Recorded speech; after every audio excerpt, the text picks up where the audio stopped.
How's it going, guys? In this video, we go over all our picks for the upcoming UFC 238 card in Chicago. Feel free to follow us along at home. And for those of you following along on YouTube, I will have a spreadsheet pulled up for you to be able to view, and hopefully I'll have the DraftKings fantasy card pulled up by the end of the video.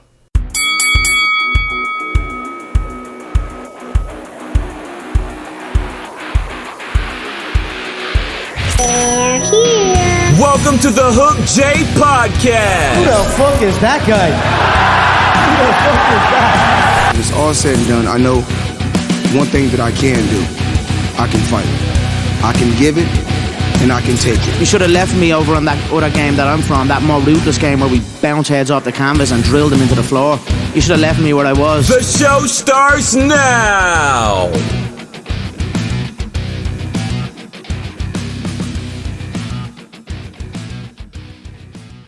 Justin, who do you got?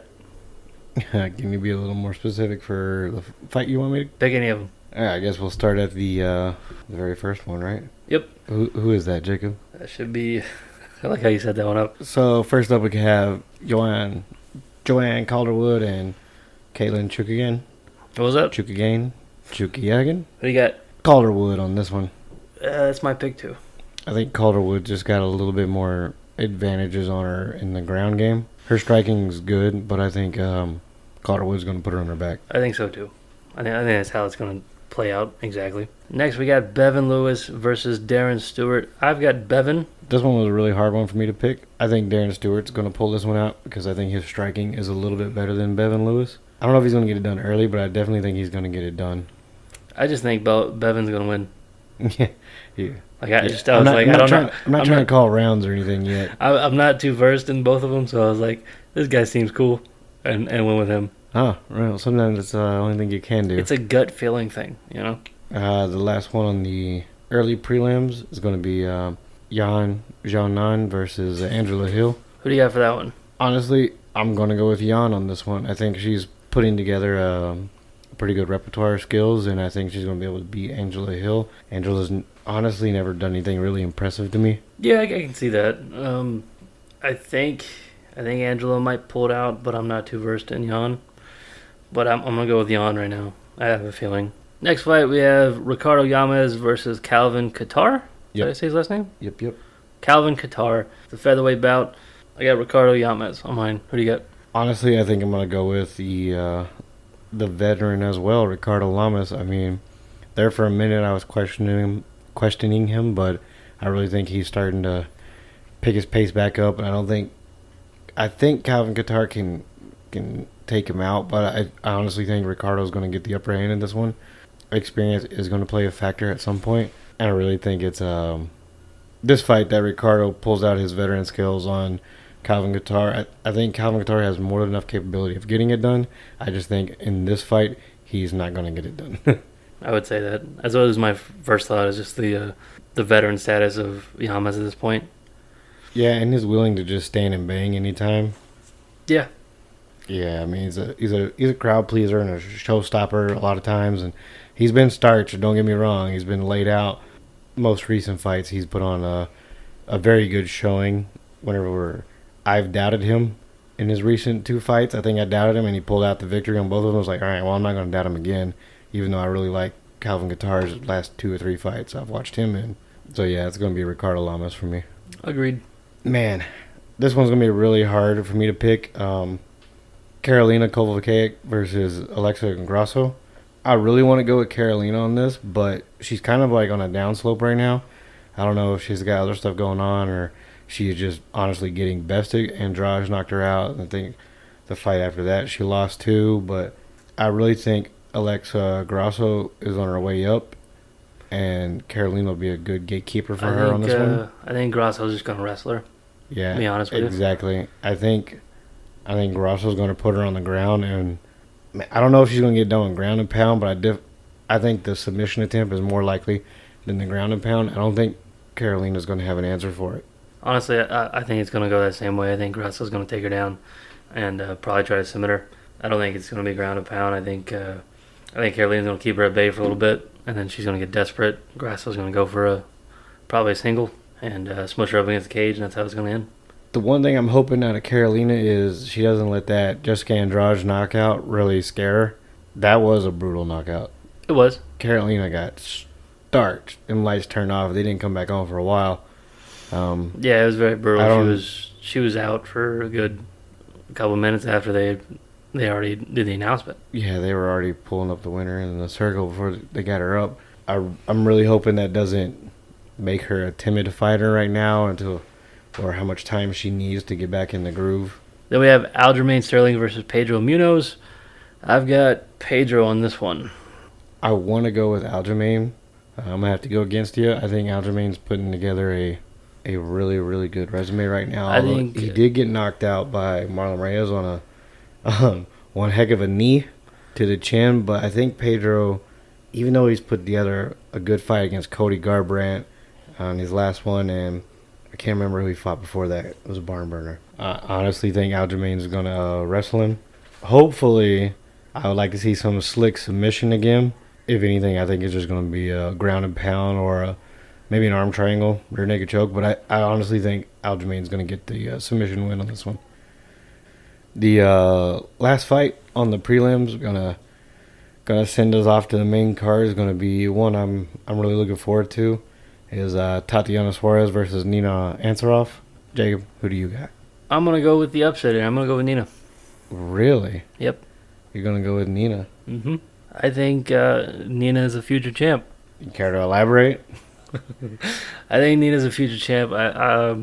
She trains with literally the best woman in the world. She's around there with her all the time. I think that's bringing up her game as of late. I don't know. I was thinking Nina Ansaroff for about a week now, but I really like Tatiana Suarez. I think her wrestling is that next level wrestling, and I don't think Nina has an answer if Tatiana gets inside, because Tatiana is very tall. Yeah. For a strawweight. She's very linky. She's got a lot of power. I think she can grab her from range and put her in a very uncomfortable situation. Tatiana, I believe, is going to be the future champion of the strawweight division. I'm going to call you on that one. Now we're going to disagree on this one a lot. I think Tatiana is the future champ, and I think she holds it for a while. I think this is a possibility. I think she can definitely have the strap at one point, but I do think before that, I think Nina's going to get it, just because she has in this fight in particular. The judges. The card's going to be in Brazil. In this fight in particular, between her and Tatiana, I think the experience is going to pay off. Right. I think there's a lot of inexperience in Tatiana's last fight. You might not pick up on it just because she was very dominant as far as the wrestling goes. But I think Nina's going to show a little bit more of her veteran status, and it will show. She was very good in her last fight. I don't know if I agree with that 100%. I do think Tatiana is... Her wrestling is on levels way above everybody else, but I also think she's kind of like Ben Askren in a way that her wrestling is so advanced, especially for the female division, that her striking is subpar, and she can get outstruck, and she probably will get outstruck by a number of different women, but I think she is talented enough to get inside. She's definitely talented enough, but I'm thinking it won't be enough as of right now. I think she probably needs to develop a little bit more. I don't know, man. Because a lot of people are saying the same thing about Megan Anderson, and just look what just happened to her. Yeah, so I'm going to go with my official decision on that one is Tatiana Suarez. Man, I got Nina. All right. So let's go to the main card that is kicked off by the heavyweights. So we have Tai Tuivasa, the shoey guy, as Jacob calls him. Yep. Versus Blagoy Ivanov, which is like the most Russian last name I've ever seen in my life. Ivanov? Yeah. There's 2 V's in it. Yeah. It's double the Russian. Double the Russian. Yeah. Who do you got? Oh, man. Tai, I love Tai. I really do. I think he's a great fighter. He's just been on I was just kind of unimpressed with his last fight.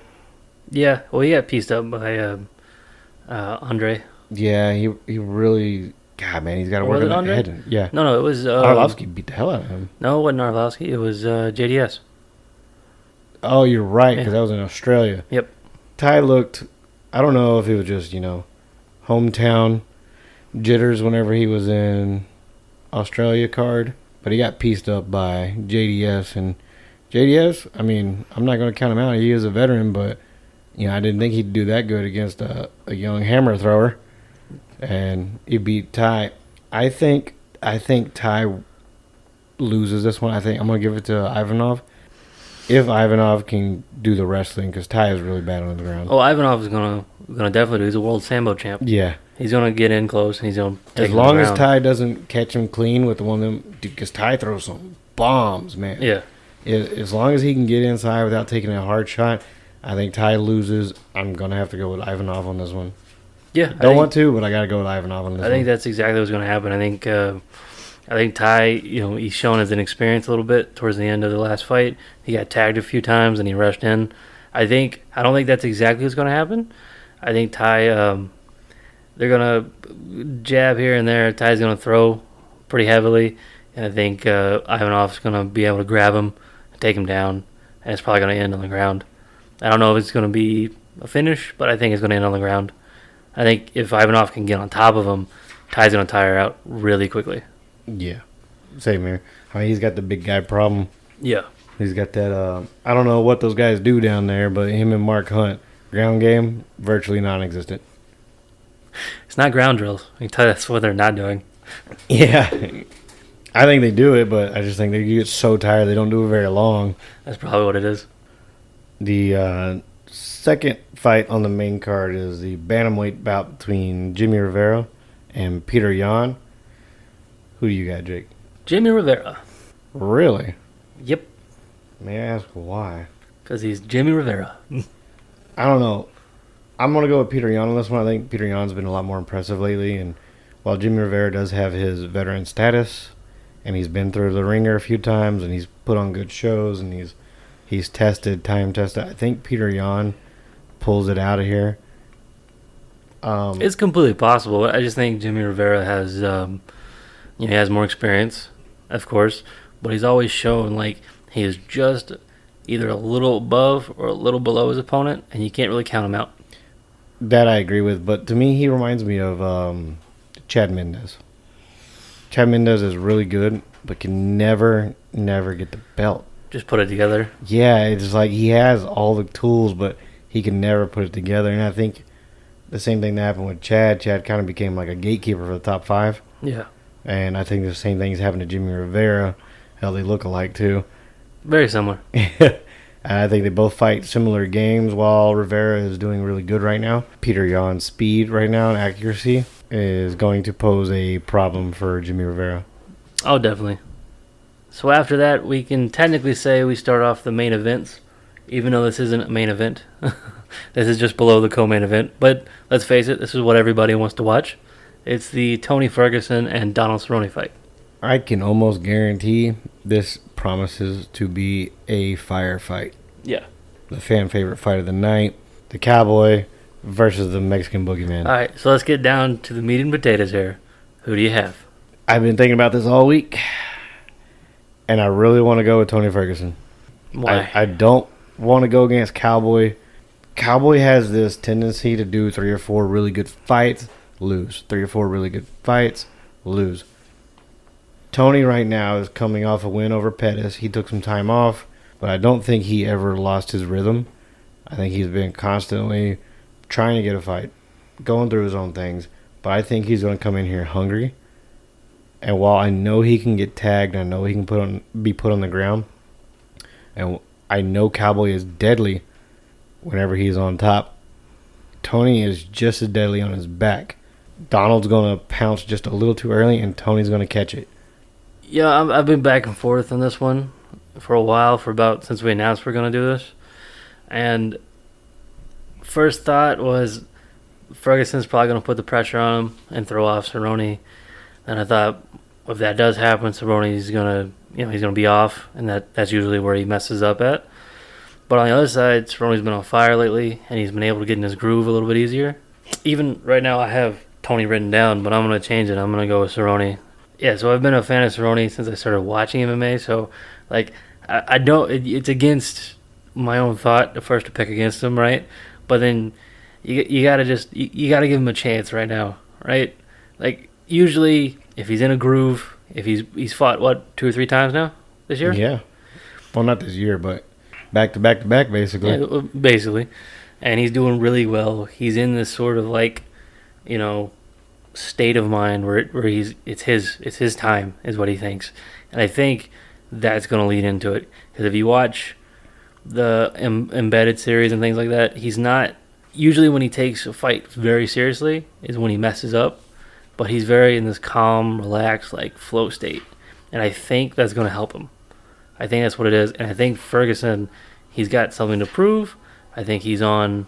This hunger he's got, but I think it's going to mess him up. I think he's going to overextend. I think he's going to hit because if Anthony Pettis can hit you and wobble you, Cerrone, who's got a very developed jab and a good right cross, and he's able to time certain things, he's probably going to hit you harder. So I think Cerrone's going to pull it out towards the end. Yeah, this has been a hard one for me to choose, and all the way up until yesterday, I was going to go with Cerrone. Something tells me in this fight, Tony's going to come out a lot more composed than he usually is, and a lot hungrier because he wants Khabib bad. He wants Khabib. He's been calling for that fight for a while. He's been calling for Conor. He's been calling for the top 3 guys, and while he has a chance with Dustin now, if Dustin doesn't succeed in his fight against Khabib, I think he is on a whole different mental aspect of the game right now. And while he could get chin checked by Cerrone and that'll be the end of the show, once he gets his back to the mat, we never know, man. Yeah, especially if Cerrone pursues. It's a toss of the coin at this point. Yeah, so I want to go with... It's been beating me up all week, but yeah, I'm going to go with Tony on this one. My official pick. There you go. And Jacob, you're going to go with Cerrone. Yep. So going forward, we actually enter the co-main event, which is Valentina Shevchenko versus Jessica Ai. I've got Shevchenko. I'm pretty sure you've got Shevchenko. Yeah. Yeah. Just because of the volume, right? Well, not just that. The accuracy, the volume the with power, accuracy, yeah. The fact that she destroyed the last woman. Yeah. And the woman before that. God, man. For the 135ers, she's on a whole different level. Valentina is just undeniable right now. A monster to fight. And I don't think a lot of people want to fight her at this point. I think they want to see the belt change hands maybe before they go for the title run. That's what I'm hoping at least. I'm thinking that Jessica's going to try to wrestle her, but I don't think it's going to be enough to... I don't think she has what it takes to get inside her range. If she does, however, it would probably end on the ground. She does have a really very good clinch. There's a lot of takedown defense and clinch work, but I think Jessica's going to get her. If she can get in that range, she'll be able to get her, take her down. And who knows from that point, but I don't think Jessica will be able to get inside that range. That's the problem. I see that range being the biggest obstacle to overcome with Jessica. Yeah, getting inside on somebody who throws a bunch of volume and throwing it very fast and accurate, it's a challenge, man. And the only way I really see Jessica doing it is catching her on a slip maybe or putting her against the cage. But, man, even that's going to be hard to do. So going forward, we have the main event, which is Henry Cejudo versus Marlon. This one's going to be hard for me to pick. I don't really particularly like Cejudo too much as a person, but athletically, MMA-wise, guy is just unquestionably good. I really like Marlon for this fight. I hope Marlon pulls it out. I'm going to go with Marlon on this one. While Henry Cejudo does have the potential to be the double champ for the strawweight and the flyweight division, I think Marlon's going to present a really, really big obstacle for him as a true 135er. And while Henry's pressure and his wrestling is definitely going to be a problem for Marlon, Marlon strikes hard. And he hits hard. He's not TJ. Yeah. I do think, or rather, I do think he strikes pretty hard, and I think that's going to be a big factor. However, I'm going to go with Cejudo on this one. Just because I think his speed, and he's not going to have much power, right, against a bantamweight as he would against a flyweight. But I do think his speed, his reaction time, and the game plan going into it are going to be far superior than what Marlon's going to be coming in with. I think his coaches and his game plan, they've come together twice in a row that were almost perfect. He saw everything TJ was going to do, hit him, and that, finished him right there. He was able to defeat DJ, as much as a lot of people are upset about it, but he did win, and he was able to take him down quite a bit in that fight. He may not have stayed down for long, but he was able to take him down. He was able to work his game plan. So I think going into it, he's not going to really fall for Marlon's tricks. Marlon likes to have the other guy bait the guy in and react to him. I don't think he's going to try to do that. I think he's going to try to keep it a distance. Jab, jab, try to frustrate Marlon, because he knows Marlon, especially at the early part of his career, how he got all those 5 losses, was because he would try to rush in and finish it right there, because he was very much like, I'm going to go do this. Since his last loss, he's kind of been more patient. So I think what's going to happen is Cejudo's going to frustrate him, get him really frustrated. Marlon's going to come in, and then he'll probably take him down. Or if Marlon comes down for a takedown, he'll get him in a guillotine and be done right there. I think it's going to end on the ground. I think Cejudo is going to get the best of him on the ground, essentially. Yeah, I mean, if it goes to the ground, Marlon is in a world of trouble. Yeah. Unless he's some, 5th degree black belt and BJJ on the ground. Which we don't know. He's Brazilian. So yeah. That's possible. Yeah, who knows, right? And he's got wrestling acumen that we've never heard of. We just don't know, man. Henry Cejudo is undeniable as a grappler, as a wrestler. If Marlon can overcome this, then we know what Cejudo is really capable of. And I'm really looking forward to seeing if this exposes Cejudo. So that's going to wrap it up for our UFC 238 picks. Don't forget, you can follow us at hookedjp or at hookedjustin on the Twitterverse. Like, add, subscribe if you like the video. I will be posting up the DraftKings. Should already be up at this very end part of the video, so enjoy that. And hopefully we'll get back to you next week with our results, guys. Have a good one. Thank you for listening to the Hook J Podcast. Hope you enjoyed today's show. See you next episode. Sometimes you've got to do what's right for you and not do what's right for everybody else.